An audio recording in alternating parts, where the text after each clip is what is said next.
Viename iš sostinės privačių gyvenamųjų namų kvartalų pastatytas namas beveik niekuo neišsiskiria iš kitų. Akį traukia tik saikinga architektūra bei nepriekaištingai sutvarkyta aplinka. Šio namo šeimininkė ponia Giedrė Butkutė namą statė pati ir nors praėjo jau 4 metų, ji nepamiršo, kaip teko priimti sprendimą dėl šildymo sistemos. Šiais laikais geriausia reklama sklinda iš draugų ar pažįstamų lūpų. Pasitikėdama rekomendacijomis, ponia Giedrė kreipėsi į seniausius geoterminio šildymo vilkus – kompanija Naujos idėjos. Ir kaip pati teigia, neapsiriko. Žmonės paprastai sako, va, geoterminis šildymas labai brangu, mes čia turim daug investuoti, neaišku, kada atsipirks, va tokie argumentai yra. Man tai truputėlį juoką kelia tie argumentai, todėl, kad kai žmogus perka brangią mašiną, juk jis neskaičiuoja, kada jam atsipirks. Kada tu stataisi namą ir 100-tūkstantinės ten paskolas imi, tai dar kelios dešimtis tų tūkstančių tikrai nesudaro didelės reikšmės. Nes po to ta visa eksploatacija ir išlaidos jos iš tikrųjų yra labai nedidelės.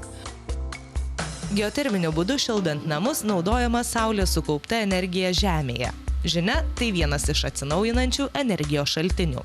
Tokių siurblių įrengimą Europos valstybės dotuoja iš biudžeto ar specialių fondų. Lietuvoje, deja, visą kainą turi sumokėti patys gyventojai.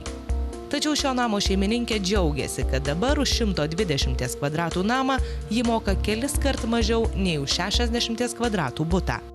Aš specialiai čia ir pasižiūrėjau, kiek aš moku, todėl kad aš už šildymą tai moku kaip už elektrą ir vasaros metu, kada yra nešildoma, vidutiniškai moku 100 litų per mėnesį. Kada yra šildymo sezonas, moku 200 ir porą mėnesių, kada buvo ypatingai šalta, mokėjau 250. Tai reiškia, šildymui išeina 100-120 litų. Ponia Giedrė juokiasi ir iš mitų, kuriais iki šiol yra apipintas palyginus naujas namų šildymo būdas. Vienas iš jų būtų, kad jeigu yra šildomas grindys, tai labai kyla dulkės. Visiškai nesąmonė ir šuo bėgioja ir vaikai laksto ir jokios šitos dulkės nekyla. Po to kitas irgi mitas, kad tai negerai bus lauke, kad neaugs augalai ir žolė ir čia netvarkoj, nes ten po žemėm ten prikasta tų vamzdelių. Tai irgi viskas čia žaliuoja, viskas auga irgi netiesa. Geoterminio šildymo sistemą įrengusios bendrovės Naujos idėjos specialistai į šiuos namus užsuka retai. Mat pati šeimininkė sako puikiai susitvarkanti pati.